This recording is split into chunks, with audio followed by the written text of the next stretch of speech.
శుక్లాంబరధరం విష్ణుం శశివర్ణం చతుర్భుజం ప్రసన్నవదనం ధ్యాయేత్ సర్వవిఘ్నోపశాంతయే అగజా ఆనన పద్మార్కం గజానన మహర్నిశం అనేకదంతం భక్తానాం ఏకదంతముపాస్మహే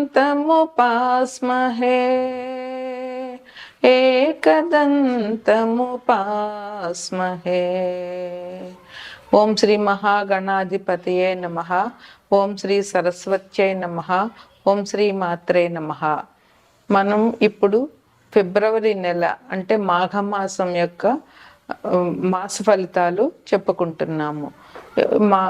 జనవరి 29 అమావాస్య 29 నుంచి ఫిబ్రవరి 28 వరకు మాఘమాసం మొదలవుతుంది. ఈ మాఘమాసం చాలా విశిష్టమైనది.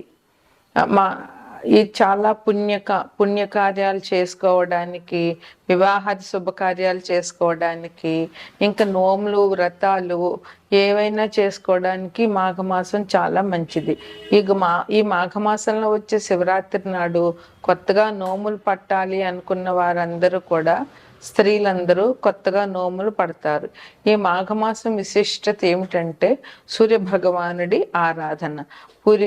ఈ మాఘమాసంలో పూర్తిగా అన్ని ఆదివారాలు కూడా చాలా విశిష్టమైనవి.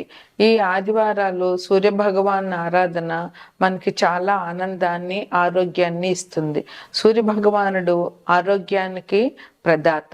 అందువల్ల ఈ మాఘపాదివారాలు పాలు పొంగించి ఆవు పిడకలు తీసుకొచ్చి మనం ఇదివరకైతే దాలిలాగా వేసి తాటలో పెట్టేవారు. ఇప్పుడు పిడకలు దొరికిన వాళ్ళు పిడకలు, లేదంటే కుంపట్టు మీద నిప్పులేసి దాని మీద పిడకలు పెట్టి పాలు, మా చిన్నతనంలో మా అమ్మ వాళ్ళందరూ అలాగా పరవాన్నం చేసేవారు.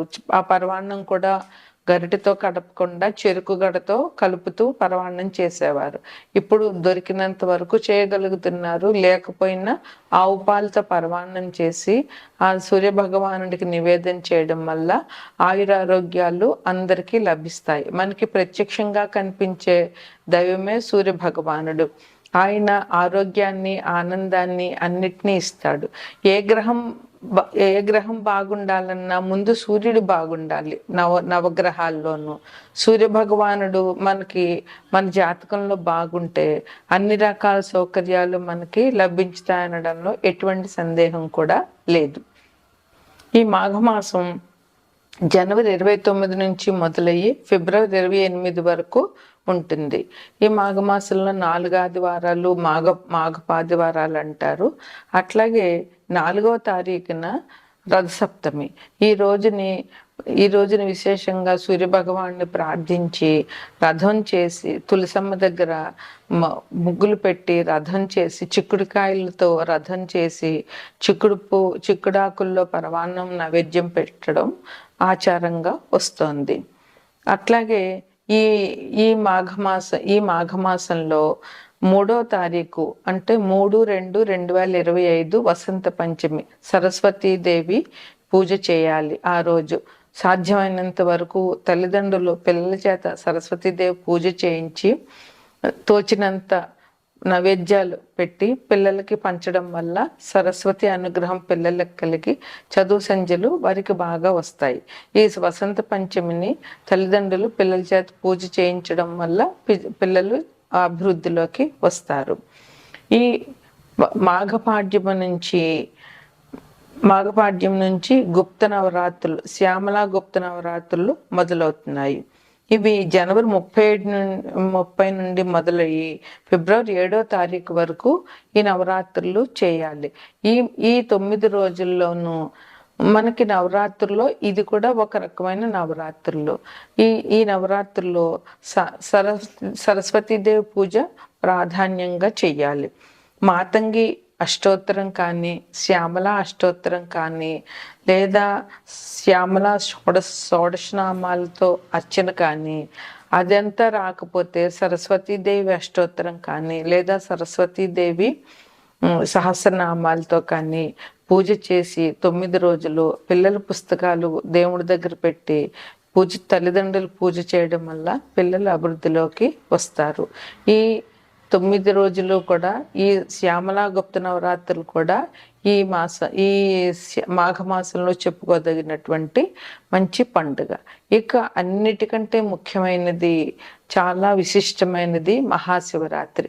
అది ఫిబ్రవరి 26వ తారీఖుని మహాశివరాత్రి వచ్చింది.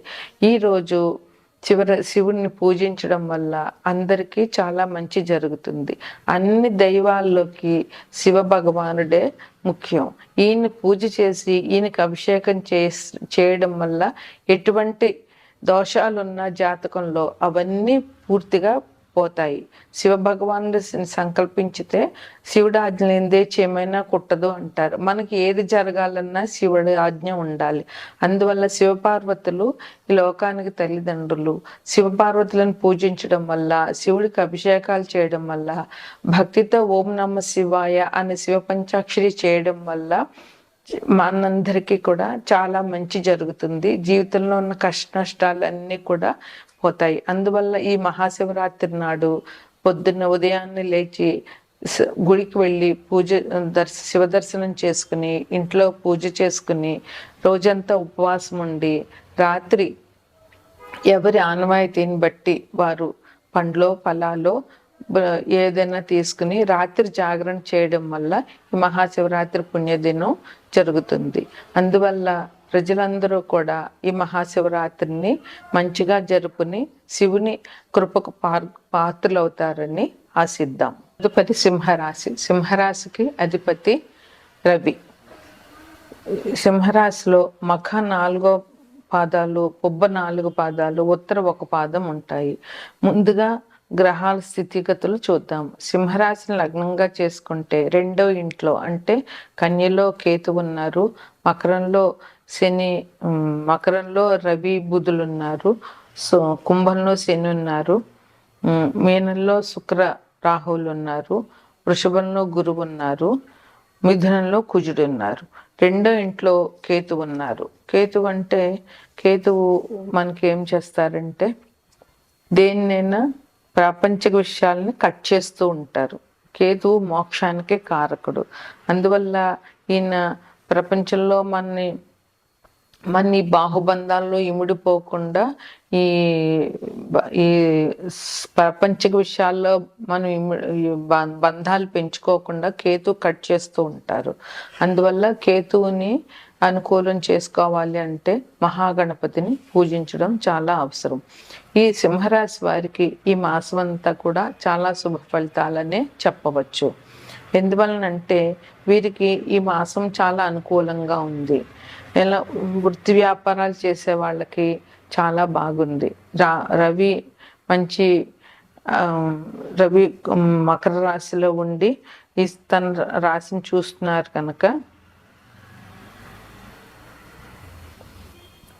మకర రాశిలో ఉండి రవి ఉన్నారు కనుక ఈయన ఈ రాశి వారికి 13వ తారీఖు నుంచి మకర రాశి నుంచి కుంభరాశికి వెళ్తారు. అప్పుడు సింహరాశిని చూస్తారు 7వ దృష్టితోటి. అప్పటి నుంచి ఈ రాశి వారికి మంచి సుఫలితాలు జరుగుతాయి. ఈ రాశి వారు ఈ మాసంలో పుణ్య కార్యక్రమాలు చేసేటటువంటి అవకాశం చాలా ఉంది. అలాగే ఉద్యోగం చేసే వాళ్ళకి చాలా బాగుంది. ఈ రవి గవర్నమెంట్ ఉద్యోగాలకి ఇస్తారు.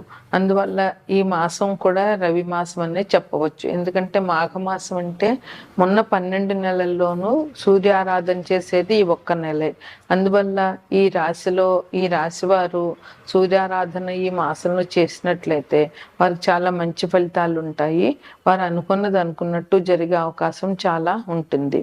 అందువల్ల ఉద్యోగం చేసే వారికి, గవర్నమెంట్ ఉద్యోగాలు రావాలనుకుంటున్న వాళ్ళకి, దానికోసం ప్రయత్నాలు చేస్తున్న వాళ్ళకి సూర్యారాధన చాలా మంచిది.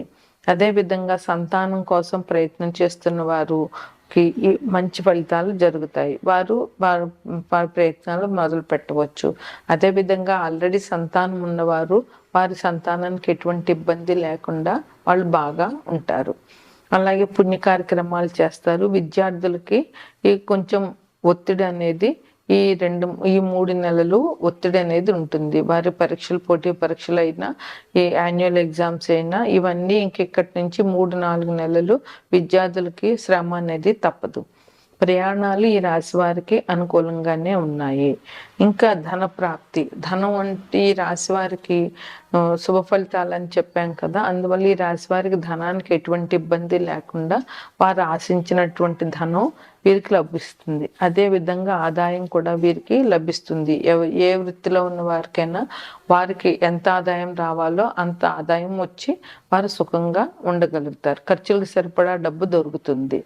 విదేశీ ప్రయాణాలు చేసే వారికి కూడా ఈ మాసం అనుకూలంగా ఉండాలి. మొండి బాకీలు ఉండి ఎప్పటి నుంచో వీళ్ళకి రావాలి అనుకుంటున్నటువంటి బాకీలు కూడా ఈ రాశి వారికి ఈ మాసంలో వసూలు అవుతాయి. వీరి జీవనశైలి మంచిగా మార్చుకోగలుగుతారు. జీవనశైలి అందంగా మార్చుకోగలుగుతారు. చక్కగా వీరి జీవన శైలిని చూసి ఎదుటివారు కూడా వారు కూడా అట్లా ఉండాలి అనేటటువంటిగా రోల్ మోడల్గా ఈ రాశి వారు ఉంటారు. అదేవిధంగా ఆనందంగా ఉంటారు. ఆర్థికపరమైనటువంటి లావాదేవీలు ఎటువంటి ఇబ్బందులు లేకుండా ఉంటాయి. రాజకీయంలో ఉన్న వాళ్ళకి నూతన పదవులు వచ్చే అవకాశం కూడా ఉంది. చరస్థిరాస్తులు కొంతమందికి, అంటే మనం గోచారాన్ని బట్టి చెప్తాము. అదే వ్యక్తిగత జాతకంలో వీరి గ్రహాలు ఎక్కడెక్కడ ఉన్నాయి, ఏ రకంగా ఉన్నాయి అనేటటువంటిది అది వారి జాతకానికి తప్ప ఎదుటి వారికి తెలియదు. కనుక ఈ రాశి కొంతమందికి కొన్ని ఇబ్బందులు తప్పకుండా ఉన్నాయి. అదేంటంటే అనారోగ్యం జరిగే అవకాశం ఉంది. స్థిర చరాస్తులు అమ్ముకునే అవకాశం కొంతమందికి ఉంది. అలాగే ఉద్యోగం చేసే వాళ్ళకి అధికారుల వల్ల భయం ఉంటుంది. కొంచెం స్థల మార్పులు, అంటే ఒక చోట నుంచి ఒక చోటుకి మారవలసిన అవసరం, లేదా ఉద్యోగస్తులు డెప్యుటేషన్ మీద వెళ్ళే అవకాశాలు కనబడుతున్నాయి. భార్యాభర్తల మధ్య కూడా కొద్దిగా అభిప్రాయ భేదాలు వచ్చేటటువంటి అవకాశాలు ఉన్నాయి ఈ రాశిలో వారికి. వీరికి నమ్మక ద్రోహం చేసేవాళ్ళు పక్కనే ఉంటారు. అందువల్ల వీరు అందరినీ నమ్మేయకుండా వీరు కొంచెం ఆలోచించి ఎదుటివాడిని చెప్పేటువంటి మాటలు నమ్మదగినవా కాదా అని ఆలోచించి వారి బుద్ధిని ఉపయోగించి, విచక్షణ ఉపయోగించి వీరు నిర్ణయాలు తీసుకోవాల్సిన అవసరం ఈ రాశి వారికి ఎంతైనా ఉంది. మాట పట్టింపుల వల్ల గొడవలు అయ్యే అవకాశం ఉంది. అందువల్ల వీరు సాధ్యమైనంత వరకు మౌనంగా ఉండడమే చాలా మంచిది. కుటుంబంలో ఎవరో ఒకళ్ళకి అనారోగ్యం అనేది కొంతమందికి ఉంటుంది, అంతమందికి కాకపోయినా. అందువల్ల ఈ రాశివారు ఈ మాసంలో సూర్య భగవానుడు ఆరాధన చేయడము, ఎందుకంటే 12 నెలల్లోకి సూర్యుని ఆరాధన అనేది ఈ నెలలోనే చేస్తాము. అందువల్ల మాఘపాది వారాలు సూర్యుని ఆరాధన చేయడము, సూర్యునికి పరవాన్న నైవేద్యం పెట్టడము, ఆదిత్య హృదయ పారాయణం చేయడము, అదేవిధంగా మహాశివరాత్రి రోజున శివునికి అభిషేకం చేయడము, ఓం నమ శివాయ పంచాక్షరి చేయడము, వసంత పంచమి రోజున సరస్వతీదేవి పూజ చేయడము ఈ రాశి వారికి ఇంకా అభివృద్ధిలోకి వచ్చే అవకాశాలు ఉంటాయి.